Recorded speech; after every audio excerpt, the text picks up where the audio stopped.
What is up guys, it's Aaron from Rudy Visuals, and in today's video we are going to be reviewing this little lens, which is the Sony 85mm f(e)1.8, and why I think it's probably one of the best budget portrait lens for Sony E-man. Alright, well let's get into it. See you after that intro.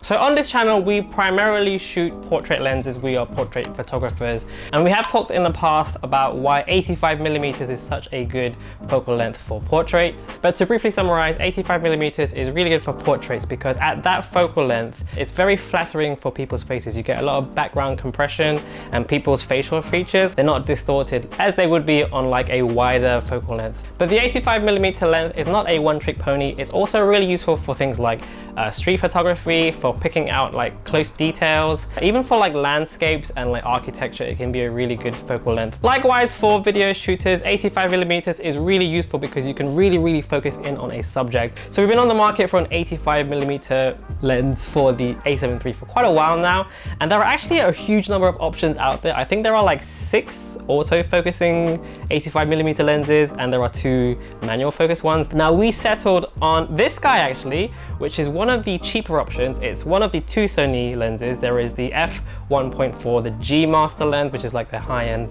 luxury top of the range lens, and then there's this, which is the cheaper f(1.8) Sony FE 85mm lens. We pretty much picked up this lens because, you know, we're all about budget on this channel, and I really wanted to see how this would compare. So for example, the Sony 1.4, the G Master lens, is 3 times the cost of this, and the Sigma and the Zeiss Batis are double the price. So this being half or a third of the price of those other lenses, is it going to be half or a third as good as those lenses? Well, luckily at the moment I'm actually in Vietnam, and the corona situation here is actually very low. We've had 0 deaths here and about 300 or so cases. So the lockdown has pretty much ended already here. So I've been very blessed and lucky enough to actually go out and have a few portrait shoots with a few models to test out this lens, obviously maintaining the social distance and all that kind of stuff. As always, this isn't going to be like a super scientific review, but more from my opinions formed out there shooting in the real world. So before we continue, let me show you a few photos as well as some video footage that I've shot using this lens paired with the Sony A7 III.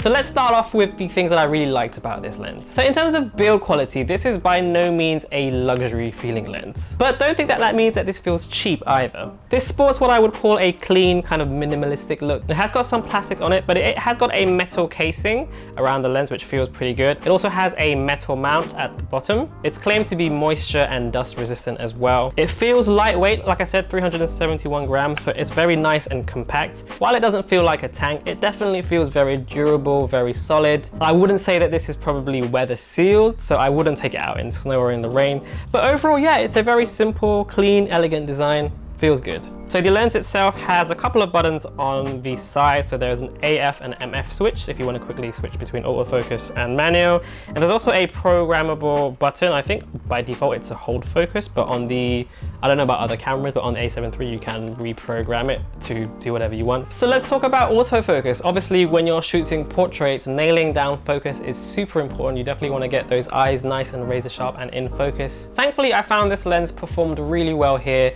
I had a few test shots here where this model was like spinning around, and as you can see, when the eye was in shot, the IAF snapped onto that eye really quickly and it nailed focus every time. What I really liked particularly about the autofocusing system on this lens is the fact that it's pretty much near silence. So if you're a video shooter or you're taking photos of like intimate events like a wedding or a christening or something like that, you're really going to appreciate the fact that this lens makes very little noise. Paired up with the Sony a7 III's autofocus detect, it nailed down focus every single time, even in like lower light situations, it did pretty well as well here. So a big thumbs up in terms of focusing.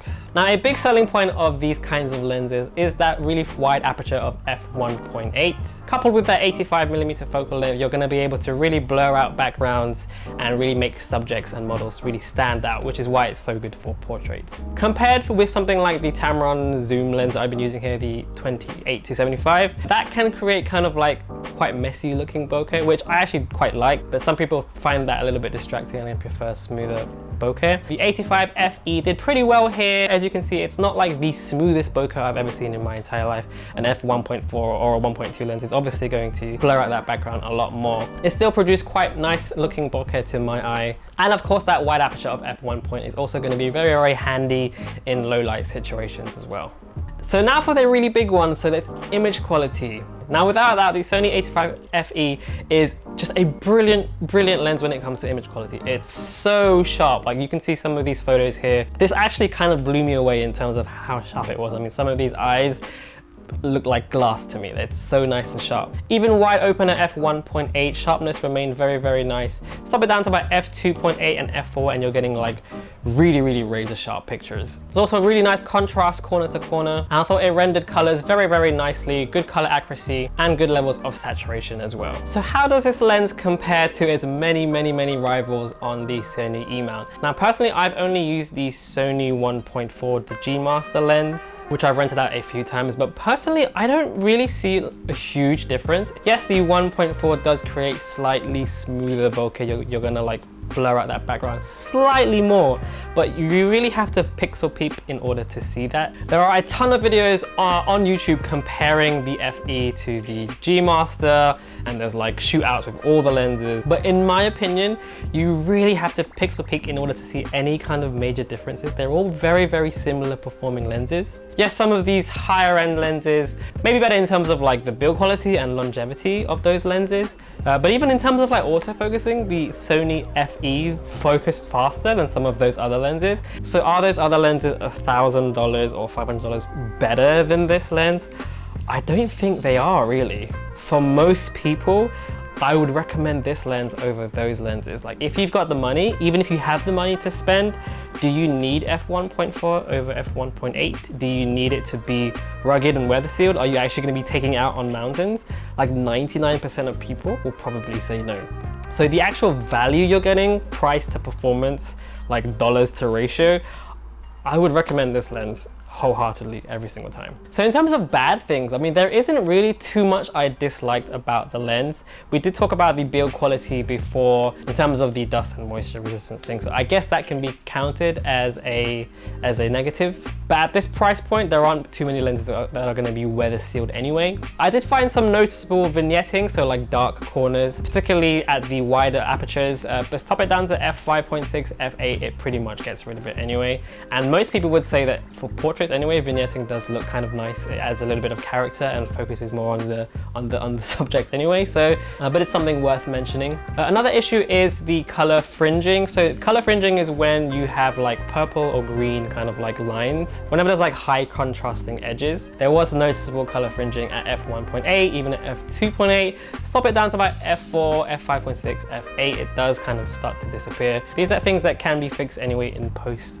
afterwards, but it is noticeable and definitely worth mentioning. I guess my final downside about this lens is the fact that there's no image stabilization. However, if you're using a modern Sony body like the a7 III, which has really good IBIS anyway, it's not really going to be an issue, but it's something definitely worth mentioning. Particularly if you're going to be shooting video, do bear in mind that at 85mm, because it's so zoomed in, any kind of shake or like unsteadiness is going to be like amplified a lot more than if you were shooting with like a wide angle lens. So if you're like using this lens for like B-roll, I definitely recommend putting it on a gimbal. So to sum up, is this lens worthy of your £500 and dollars? In a nutshell, yes, it's such a super sharp lens, renders really beautiful portraits in my opinion. At f1.8, you're still getting a really nice background blur and bokeh, and it's really hard to argue against the size, the convenience, and the compactness of this, especially compared to, for example, the Sony G Master lens, which is going to be like so much bigger and so much heavier than this.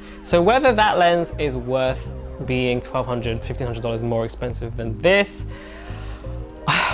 No, it's honestly not. And honestly, for 99% of people out there, if you're shooting on Sony, you don't have an 85mm lens yet, I would definitely recommend getting this first. Like if you want to upgrade to an f1.4 later along down the line, you've got pots of money to spend, then go ahead. But you're not really gonna miss out so much by choosing this lens rather than that one. And I can't imagine many people being disappointed with this lens. You're gonna be pretty happy regardless. So if you're a portrait photographer, you shoot on Sony E-mount, and you're looking for an awesome portrait prime lens, what are you waiting for?